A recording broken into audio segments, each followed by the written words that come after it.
welcome to another episode of Jake's Bounty.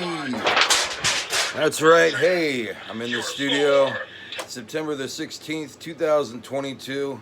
Music just shut off, but let's go ahead and do it, all right? Unfamiliar Friday, how's everybody doing, all right? I had to go and think the music that was stopped. Hot Licks, that was Hail Explore. Hopefully we'll hear more from it later on, but hey, that's what you get with old technology anyway.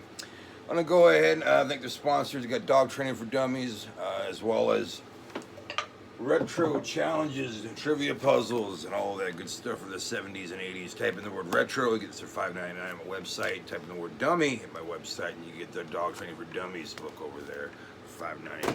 Good stuff. All right, well, let's go ahead and get into the news. All right, explosion at a power plant near Shaver Lake happened when they basically say a circuit breaker exploded at the power station tunnel at 11 a.m. yesterday. This is off of Highway 168 near the edge of Shaver Lake. 8 employees were treated for exposure to smoke inhalation and gases. They call this a generation outage and the unknown cause. So we're looking into it. All right, one dead after head-on collision along Highway 41 in Madera County. Driver of Dodge pickup trying to merge northbound lane when he hit a Toyota Corolla, and the Corolla traveled out of control into the southbound lane into a BMW. The driver of the Corolla was killed. The pickup driver is okay, and the BMW driver is in the hospital. Okay, Kingsburg man accused of sex crimes changes plea in court. 19-year-old Brandon Howard re-entered a plea of not guilty back in May. Howard admitted to 3 felony sex crimes, including sex crimes with minors. So now he's kind of going back on that, backpedaling and saying he's not guilty, and wonder how he's going to say it this time. We'll keep you more when we have more, all right? And bad news, Broadway Fair Theater. Curtain Falls on the Broadway Fair Theater. That's on Shaw and Valentine, or it was. First opened back in 1996. I remember because we were impressed. It was like the first multi-theater. I think at the time there were like theaters with 8. That was the big deal in Fresno. And this one had like 10. It was like, oh shit. And the screens were supposed to be bigger. There's supposed to be cup holders, reclinable seats and all that good stuff that we just take for granted now. But yeah, the Broadway Fair Theater, I remember when it first came because it had movies from a year ago that were popular. It had like Casper, and I think it had like, what was another popular 1995 movie? I was going to say Jerry Maguire, but that was a year later. So yeah, I remember Casper being there, and there had to be other movies that were popular in 1995. Maybe It Takes Two, with Steve Guttenberg and the 2 Olsen twins. The movie sucked. Not that I watched it, but you get what I'm saying. They had movies from the previous year, and they were like, I don't know, $3 or something, and went to the couple times with the family, and then when they actually started showing modern movies, went all the time with my dad, my mom, my brother, and my sister. Have nothing but great memories at Broadway Fair. I hadn't been there in quite some time. I'd driven by, hundreds, thousands of times, but probably the last time I saw a movie in there was probably about 2008, 2009, and I think it was Doomsday, or maybe it was Semi-Pro for the 3rd or 4th time. Yeah, too bad. Broadway Fair brings back a lot of memories. If you happen to have any memories of Broadway Fair Theater, or just going to a theater in general and having a good time, because it's been a while for myself to be going to the theater at all. I think the last movie I saw was Dog, I think, with Channing Tatum and shit. That was a good movie. I think there's been some movies I've wanted to see since then, but I can't remember the top of my head. Yeah, I don't know. I know I saw King Richard. I liked that. It was a little too long, but other than that, I don't really. I think of any movies I can just name off the top of my head, I'd go out and see.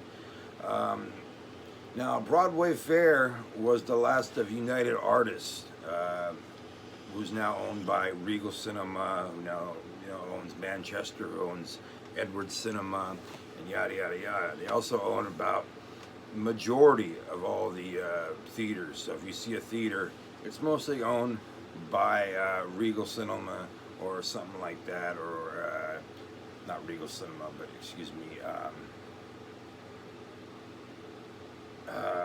Shit. I don't know. I'm having a brain fart right now. But most of them are ran by Regal Cinema, including Edwards and Manchester. See, I was right. But the ones that aren't, like, are in the smaller towns, like, say, Selma. They have one, I think, called, like, Glitter Entertainment or something like that. It sounds like a porno name. But they have another one in Dinuba, I think, runs right under the same thing. But they're more mom and pop or different kind of franchise ones. But all right, want to go and talk to you about an unfamiliar band, because today is Friday, Unfamiliar Friday band. And today we've got Wings of Steel. That's right, they're a new band. Came out in 2019 in Los Angeles, right? And they mix heavy metal, kind of like from back in the day in the 80s. A little bit of the glam, but more leaning towards just the heavy metal. Wings of Steel is a Los Angeles-based hard rock heavy metal band formed by vocalist Leo Unamark and guitarist Parker Hollop in 2019. And they written and recorded in a bomb shelter turned studio. The band's self-titled debut EP features a loud and clear introduction to showcase the band's unique sound. Okay, such songs as Storm Child, Wings of Steel, Rhythm of Desire, Cashmere Riders, and Black Out of the Street. All right, and that was just released back in March 11th, 2000 of this year. Okay, and they have a video out right now for the title track Wings of Steel for the EP. So go ahead, check it out right now. They got their website up, Wings of Steel, pretty cool there, and you know, you can check that out, or you can go check them out on any music media platform, or go to the record store, or just go and YouTube, Spotify, or Pandora. It's all good. All right, well, I did go ahead and get some cans today. I got about 2 bags, 1 full bag and maybe like a quarter full bag of the half one. I was able to get some Modelo's over there at Motel 6, AM/PM. I was able to get over there and notice that the trash bags were right out front of the dumpster. So either did that on purpose, or he was like, well, I'm just going to collect these, put them here, collect more. All that doesn't make any sense. Either way, I got into the bags, got a few cans in there, then tied them back up, and then went around in the dumpsters and got those that I needed to get as well. Got some water bottles, and then got a few glass bottles, some Frappuccino ones, and then I haven't been finding anything on my excursions lately, unfortunately, but I'll find like a dime or maybe like a penny or a nickel or some shit. The other day I did find $5, so I shouldn't be complaining. But yeah, that's all I did find today, but it was a good day. And also, let's do something from retro trivia challenges and puzzles for the 70s and 80s before we go. All right. The creator of Knight Rider, Glenn A. Larson, was also the creator of which sci-fi show? Was it A, Star Trek, B, Stargate, C, Battlestar Galactica, or D, Farscape? Never heard of Farscape. I'm not going to say Star Trek, and Stargate wasn't until the 90s, and this is the 70s and 80s book, so I'm going to say Battlestar Galactica, C. And the answer is, hold on. Oh, C. Never mind. Larson also created The Fall Guy and co-created the shows BJ and the Bear, Quincy, ME, and Magnum PI. Busy guy, busy guy. All right. So, Battlestar Galactica, the creator of Knight Rider. Guys also did that, all right? Well, that's gonna do it for me today. Hope you guys have a rest of the Good Friday and all that good shit. I also want to thank my sponsors, Retro Trivia Challenges, Puzzles, 70s and 80s, right here. You can go get it at my website. Just type in the word retro, get 5 and 9. Also, go get the Dog Training for Dummies book. It is also $5.99 when you go to my website and type in the word dummy. And then we also have Midnight Club Racing right here. That's right. You go ahead and you do some racing at midnight, or you can do it anytime you want, just as long as it's on PS2. Go get a Raise video, $1 7-day rental. All right, good stuff. Tonight, hopefully, I'm going to a concert, so hopefully tell you about it on Monday, unless I forget.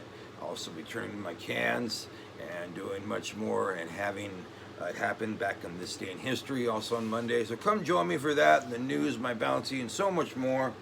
And music that we hope that works from Hot Licks. This is Hail Slower. I'll see you guys on Monday. You guys be good to yourselves and be good to each other. And also be watching for my shorts. See you.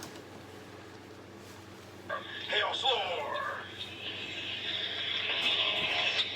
Jake's Bounty was filmed before the started in 2022. Follow the 6 general story. Something like that.